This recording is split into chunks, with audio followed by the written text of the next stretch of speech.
Nagsalita siya laban kay Claire Castro. Sabi niya, walang kapantay ang katangahan mo, Claire Castro. Bakit? Dahil yung paninisi ni Auntie Claire Castro sa mga teachers, excuse me, dahil sa pangyayaring shooting sa Zamboanga City. Napakatanga mo, Yusek Claire Castro. Kalahin nyo mga boss, kasalanan daw ng mga teacher kung bakit dumadami yung karahasan sa mga school. Minsan na po natin nakita mismo ang ibang mga guro ay lumalabag sa ganitong klase ng moralidad. Sila minsan lang nagtuturo sa kanilang mga estudyante kung papaano maging walang modo, lalo-lalo na sa mga nakakatanda or sa mga ibang tao. Alam mo, Claire Castro, madali lang sabihin ng isang taong bobo sa realidad yung mga pinagsasabi mo. Alam mo ba kung gaano kabigat ang trabaho ng isang teacher? Hindi lang naman nagtuturo ang mga teacher. Gagawa yan ng lesson plan. Magpe-prepare yan ng mga teaching materials. Ilan bang seksyon ang hawak ng isang guro?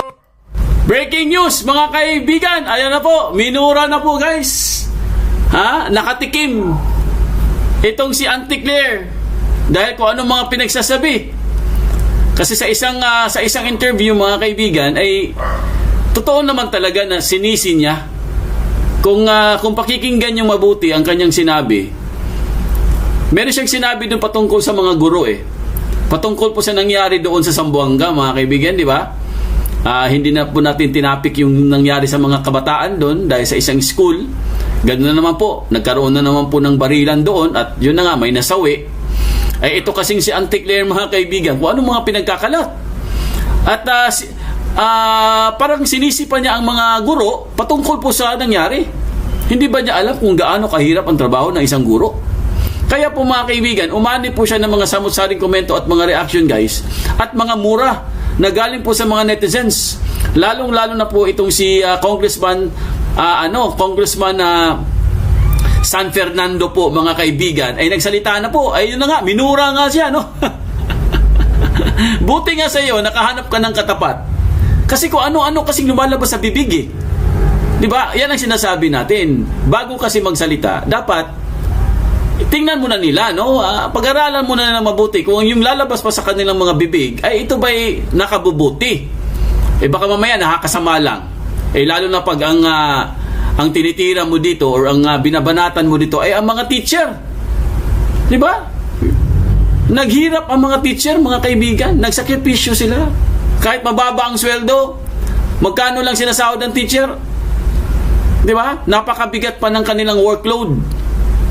Tapos ganyan pa ang maririnig natin sa isang Auntie Claire na wala namang, ano ba to? Teacher ba to si Auntie Claire? Alam mo ba, Auntie Claire, kung anong trabaho ng isang guro? Baka hindi mo alam kung gaano kahirap ang magturo sa mga bata. Lalo na sa mga graders. Yan ang pinakamahirap turuan, mga graders. So mga kaibigan, tama lang po ito guys na paminsan-minsan po ay masapul din siya at makatikim din siya ng mura. Kasi binabaliktad kasi nila di ba? Binabaliktad po nila mga kaibigan na hindi daw sila nagpapakalat ng fake news o nagpapakalat ng mga misinformation. Ang tinuturo nila ang mga Duterte side. Samantalang siya nga nag-umpisa nito sa mga guro. Ngayon, pinag-sorry siya mga kaibigan. Pinag-sorry po itong si Auntie Claire. Pero alam mo yung sagot niya? Alam niyo yung sagot niya? Hindi daw siya magsasorry. Bakit daw siya magsasorry mga kaibigan? Ang kapal talaga, grabe. Ang high pride, masyadong high pride ka? Auntie Claire? Ikaw na? Di ba? Bakit hindi siya magsasorry? Sasabihin lang naman niya, ako po I apologize po sa ating mga guro. Pasensya na po kayo, hindi naman yun ang ibig kong sabihin, di ba? Kung hindi talaga yun ang tinutumbok niya, magsalita siya. Dahil isa siyang parang spokesperson siya ng administrasyon Lahat ng lumalabas sa kanyang bibig akala ng ibang tao ay totoo. Maraming naniniwala sa kanya guys kasi nga siya ay isang Yusek ng isang PCO. Kaya karamihan sa mga Pilipino ay nakatitig sa kanya o nakikinig sa kanya. Ganyan panglalabas sa kanyang bibig. Ang dami pa naman nilang mga galibol. Ang dami pa naman nilang mga vlogger na mga auto-auto.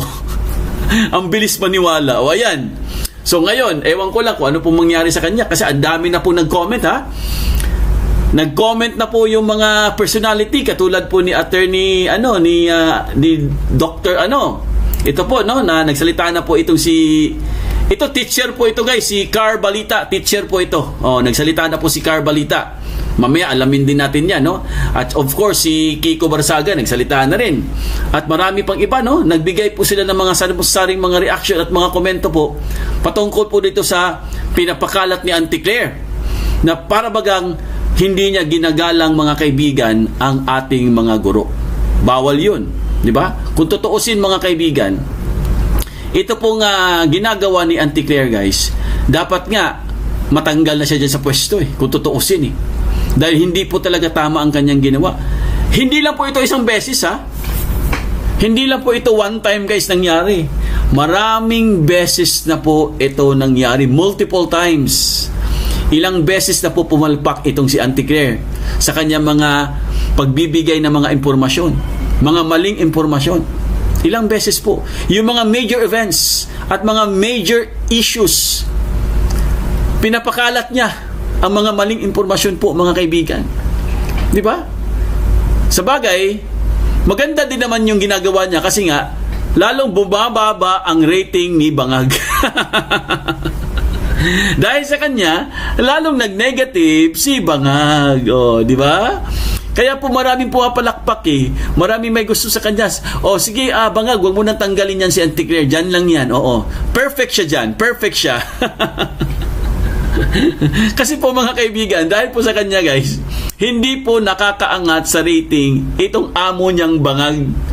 Napako na po sa negative hanggang ngayon. Di ba? So, malaki kasi ang reflection Talaga nagre-reflect po ito guys sa image ng administrasyon or sa character ng isang bangag na administrasyon. Itong mga pinagsasabi ni Auntie Claire. Di ba? Talagang nag-aano to nagre-reflect sa kanya Kaya kung anong sinasabi ni Auntie Claire mga kaibigan, ang tingin po ng mga taong bayan dito kay Bangag guys ay talagang bangag. Opo, nakarma talaga siya. As in, ito po ang sinasabi nilang gaba mga kaibigan. Dahil nga masyadong masyadong hambog. Di ba? Masyadong hambog, masyadong mayabang. Hindi marunong magpakumbaba. Siya na nga may mali, ayaw pa mag-sorry. Ayan, sa sobrang yabang mo, ayan tuloy. Gisahin na natin. Sige. Unang-una sa lahat mga kaibigan, meron po siyang sinabi guys, patungkol po sa mga guro, na ang sinabi niya po, ang eksaktong sinabi niya mga kaibigan, kumbaga guys, sinisi niya. Sinisi niya ang nangyari doon sa Zamboanga, itong mga guro. Ang sabi niya, Claire Castro, sinisisi ang mga guro kung bakit walang modo ang ilang estudyante. Yun talaga yung yun talaga yung ginawa niya mga kaibigan. Kaya yung mga tao guys, naasar sa kanya. Lalong-lalo na po yung mga guro natin. Kasi syempre guys, napakahirap po maging teacher. Di ba? Napakahirap magturo. Talagang buong oras, buong buhay mo, kumbaga parang ganun yan Buong buhay mo dyan ay inaalay mo sa mga estudyante mo. Minsan po, hindi ka na makaka-attend sa mga birthday party, minsan wala ka ng buhay, wala ka ng outside world. Nakatuon ka na lang sa mga estudyante mo, nakatutok ka sa mga tinuturuan mo. Ganon po kahirap ang pagiging teacher. Tapos ang baba pa ng sahod. Tapos meron pa isang Auntie Claire, isang impactita. Kung ano-ano mga sinasabi. So, ito po basahin po natin. Sabi niya, minsan na po nating nakita mismo ang ibang mga guro ay lumalabag sa ganitong klase na moralidad. Nako, talagang sinisi niya mga kaibigan. Grabe. Sila minsan ay nagtuturo sa kanilang mga estudyante kung paano maging walang modo. Nako, paano daw maging walang modo mga kaibigan? Tinuturo ba ng teacher yan? Maging walang modo? Grabe ka naman Auntie Claire. Baka ikaw wala kang modo. baka yung tinuturo sa iyo ng teacher mo. Grabe naman talaga siya, no? Grabe siya manira mga kaibigan. Lalong-lalo na sa mga nakakatanda or sa mga ibang tao. Kaya po guys, umani po ito ng batikos, itong si Auntie Claire, dahil masama ang kanyang sinabi. Di ba? Napakasama po guys, mga kaibigan. Hindi niya ginalang ang mga teacher. Pwede naman siya magsalita, no? Pwede naman siya mag-side comment. Pero dapat hindi niya ini-include ang sinasabi niyang guro. Dapat sinabi lang niya guys, kung ba mag-example siya ng isang tao o isang bagay. Pero pag sinabi niya kasing mga guro, talagang masakit yun eh. Kaya po mga kaibigan, binatikos siya ng binatikos guys, hindi siya tinatandan ng mga netizens. Tinukoy, ito ha, basahin natin. Tinukoy ni Palace Press Officer Claire Castro ang ilang guro na umay nagiging maling halimbawa sa mga estudyante kasunod ng pamamaril sa Ateneo de Zamboanga University. Sa kanyang pahayag, sinabi ni Castro, minsan na po nating nakita mismo ang ilang mga guro ay lumalabag sa ganitong klaseng ng moralidad na sila minsan ay nagtuturo sa kanilang mga estudyante kung paano maging walang modo, lalong-lalo na sa mga nakakatanda o sa mga ibang tao. So, ang tinutukoy niya dito guys, na isang teacher daw o isang guro, nagtuturo daw ng walang modo. Bakit niya nasabi yun? Hindi ko, curious lang ako mga kaibigan, bakit kaya nasabi ni Auntie Claire yun? At bakit kaya tinuturo niya ang mga guro na nagtuturo ng walang modo? Meron ba ganun mga kaibigan? May teacher bang ganun guys? Napaka-grabe naman itong si Auntie Claire. Baka siguro mga kaibigan, tinuturoan siya na walang modo. So, lahat po tayo, sabi niya, especially pag nasa school daw, sabi niya, kayo po ang magsilbing pangalawang guro sa ating mga kabataan. Dito kasi nakikita na parang natutolerate pa sa pagbabanta sa buhay. Pagkilala na may assassin at habang pumapas lang, hindi po ito magandang ehemplo, sabi niya. Magsilbing aral po sana ito, huwag itolerate ang ganitong klaseng pananalita. At huwag nating itolerate ang mga ginagawang pang-abuso, especially ng mga public servants natin. So mga kaibigan, ang sa akin lang guys ito lang po masasabi ko sa kanya. Huwag kasi bula ng bula ang bibig mo. Pasmado kasi masyado ang kanyang kanyang bunganga eh. Ha? Pasmado ang kanyang bunganga, mga kaibigan. Kaya marami siyang nabibitawang salita na mali, lalo na po ang mga misinformation. Naalala nyo guys, yung sinabi nila na nahuli na daw si Zaldico, di ba? Galing din sa kanya yun. I mean, galing kay Bangag, tapos sinabi din niya, mga kaibigan. Kumbaga guys, mahilig talaga sila magpakalat ng maling impormasyon, at pag sila po ay nasita at sila po ay nakorek, saka po nila sasabihin guys. Hindi nila aminin yan ha. Pag sila nagkamali, never silang umamin ng mali. Kahit alam na po ng taong bayan na talagang mali ang informasyon na pinapakalat ni Auntie Claire, babawiin niya pa yan mga kaibigan. Babawiin pa niya yan. Katulad dito, pinagpasori po siya. Diba?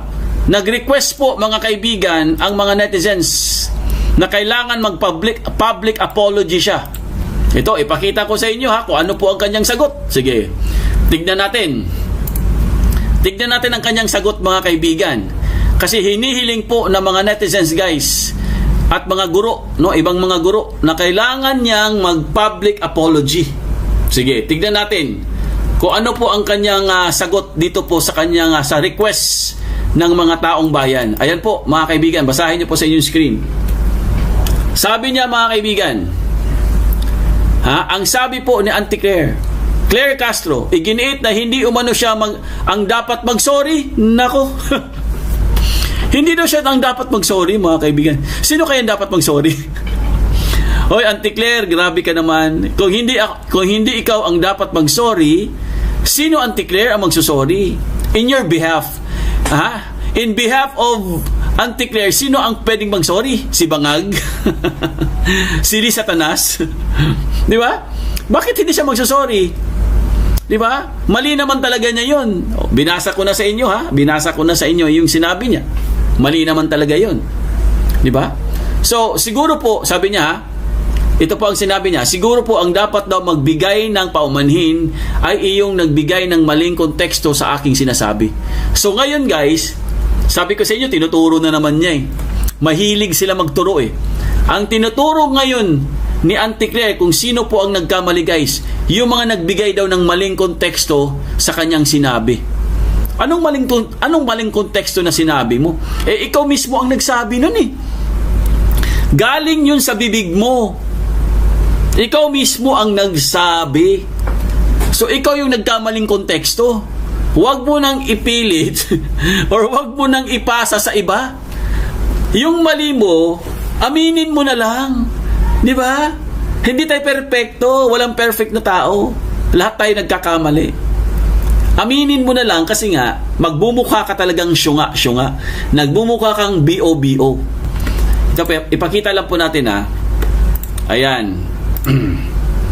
Galing po ito kay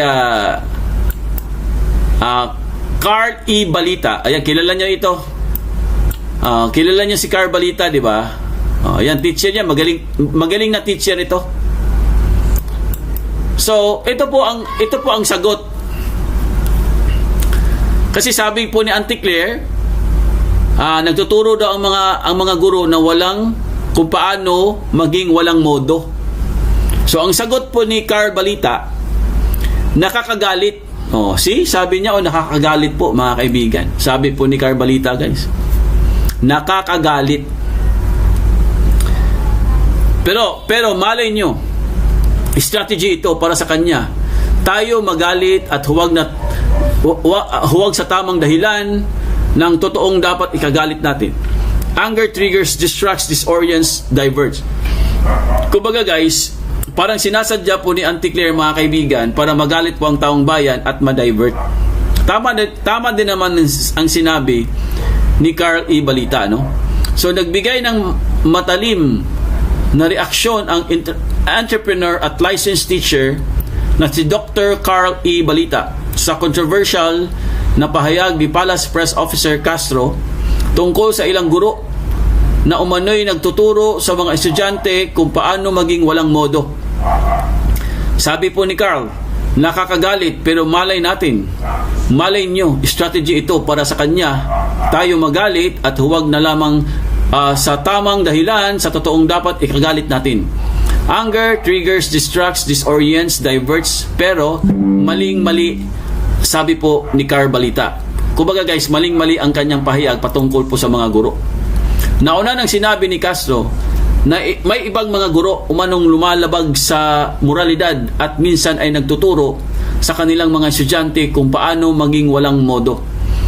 Kalaunan, nilinaw ni Castro na wala siyang sinisising mga guro at iginiit na paalaala lamang umano ang kanyang pahayag sa malalaking papel ng mga ito sa paghubog ng magandang asal ng kabataan.